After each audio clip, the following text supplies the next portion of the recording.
Friends, आज हम बात करते हैं स्टॉक मार्केट के बारे में। बहुत से लोगों की क्वेरीज हैं कि स्टॉक मार्केट में सक्सेस का फॉर्मूला बताइए, एस्ट्रोलॉजी से कोई उपाय बताइए, क्या करना चाहिए ताकि स्टॉक मार्केट में बहुत सारा पैसा मिल सके। तो फ्रेंड्स, हम सबसे पहले ये जान लेते हैं कि स्टॉक मार्केट जो है वो है क्या और ये किस तरह से वर्क करती है। हमें पता है कि स्टॉक मार्केट जो है वो उसमें बहुत पैसा है, इसमें फ्लक्चुएशंस आते हैं, ठीक है, अप एंड डाउन्स चलते रहते हैं, अनसर्टेनिटी है इसमें।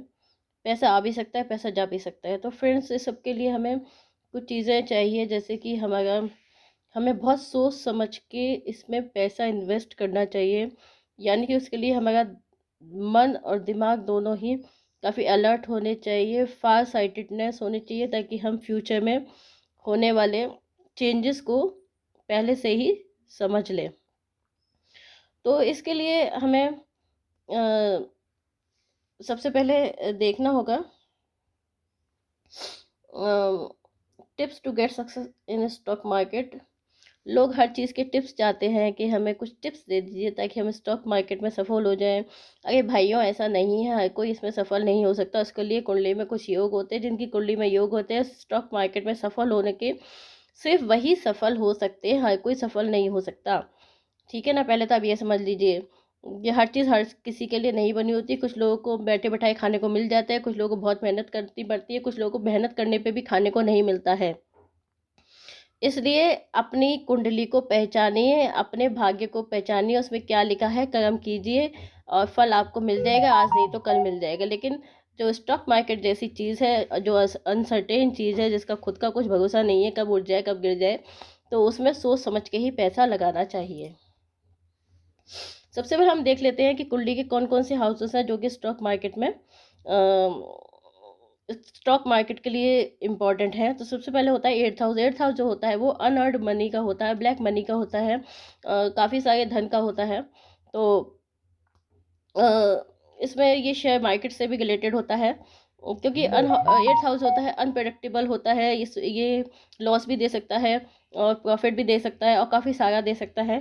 तो जो हिडन वेल्थ है, ब्लैक मनी है, सडन चीज़ें जो भी होती है, सडन वेल्थ होता है, वो सब एट्थ हाउस से मिलता है। ठीक है। फिफ्थ हाउस जो होता है मेन होता है आपका स्टॉक मार्केटिंग ट्रेडिंग, इससे रिलेटेड होता है, स्पेकुलेशन और फॉरेन करेंसी। नेक्स्ट है सेकंड हाउस। सेकंड हाउस होता है आपका बैंक बैलेंस, मीन्स आपके पास कितना पैसा जमा हो सकता है, कितना आपको मिलेगा, कहाँ तक टिकेगा, वो आपका सेकंड हाउस बताता है।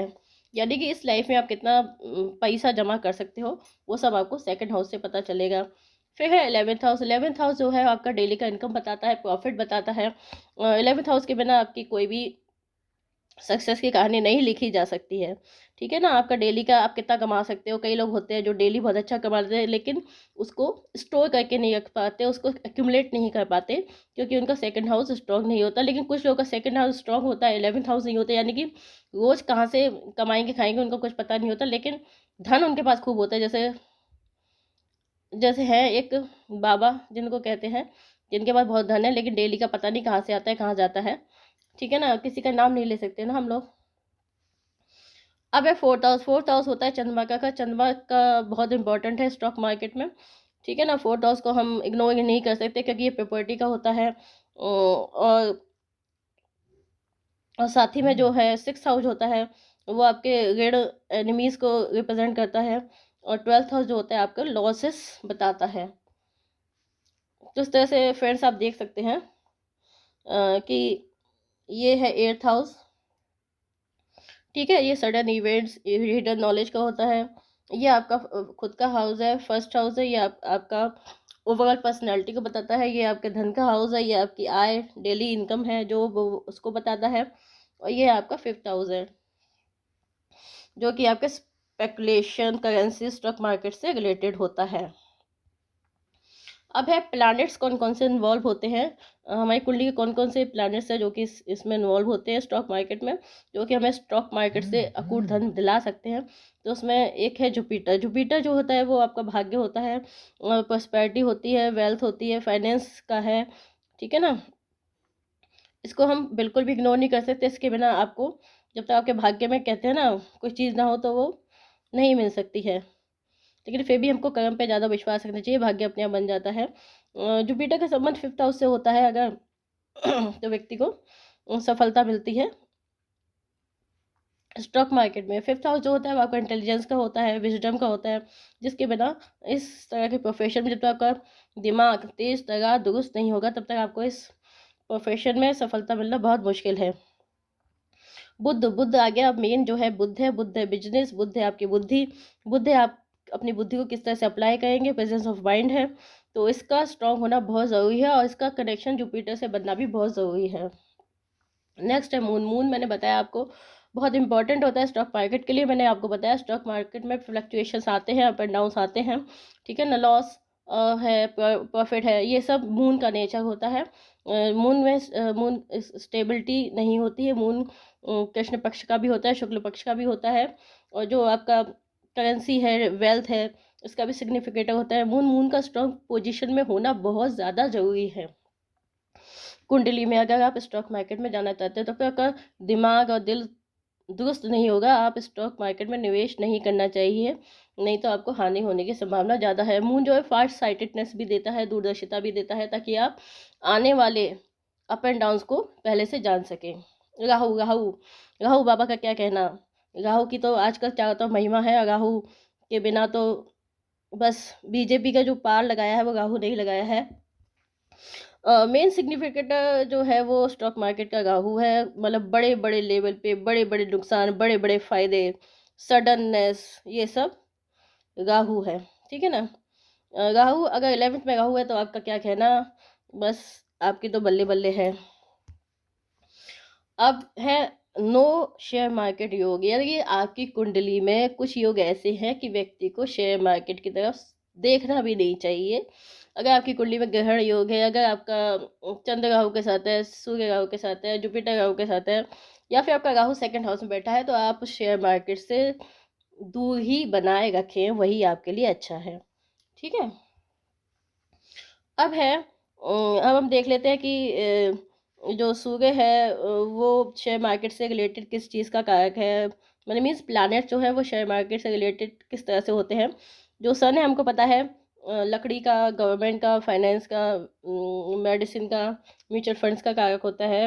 इसका इसका जो गोचर में हमें प्रभाव देख लेना चाहिए कैसा है, तो उसका शेयर मार्केट पे भी प्रभाव पड़ता है। मून है, मून कृष्ण पक्ष का है, शुक्ल पक्ष का है, मून घर में तो नहीं है, ये भी हमें गोचर में देख लेना चाहिए। जो मून जो होता है वो watery product, milk, glass, cotton, इन सब का कारक होता है। मार्स जो है प्रॉपर्टी, लैंड, हाउस, टी और कॉफ़ी, मिनरल्स, इन सब का कारक होता है। मार्स की स्थिति भी हमें गोचर में देख लेनी चाहिए, तभी हमें शेयर मार्केट में इन्वेस्ट करना चाहिए। मर्करी जो है buy and sell, adviser, education, export import, banking आदि का कारक होता है। इसी तरह से जो जुपिटर होता है वो जो पीले रंग का अनाज होता है, गोल्ड होता है, पीतल होता है, इकोनॉमिक रीजन जो होते हैं, आर्थिक जोन, उन सबका कारक होता है। वीनस जो है film industry, cosmetics, sugar, rice, chemical, सबका कारक होता है। वीनस की स्थिति भी हमें गोचर में देख लेनी चाहिए। अस्त वीनस हो तो इन सब चीज़ों से इन चीज़ों में इन्वेस्ट नहीं करना चाहिए। सैटर्न जो leather, iron, petroleum industries, black thing factory, इन सब का कारक होता है। तो हमें इन सब की स्थिति गोचर में देख लेनी चाहिए, कुंडली में देख लेनी चाहिए, दशा, ग्रह दशा, सब कुछ देख के फिर इन्वेस्ट करना चाहिए, नहीं तो आपको लॉस हो सकता है। अभी क्या है ना कि अगर आपका जुपिटर स्ट्रांग है, मर्करी स्ट्रांग है, ठीक है, और राहु और मून आपके बढ़िया हैं, तो आप स्टॉक मार्केट में इन्वेस्ट कर सकते हैं। जुपिटर जो होता है वो लॉन्ग टर्म इन्वेस्टमेंट देता है। मर्करी जो है अगर आपका स्ट्रॉन्ग है तो आप काफ़ी लंबे समय तक स्टॉक मार्केट में टिक सकते हैं।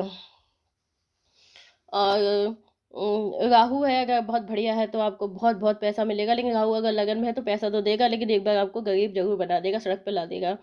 तो इस तरह से हमें चीज़ों को देखना पड़ता है, तभी आपको स्टॉक मार्केट में इन्वेस्ट करना चाहिए।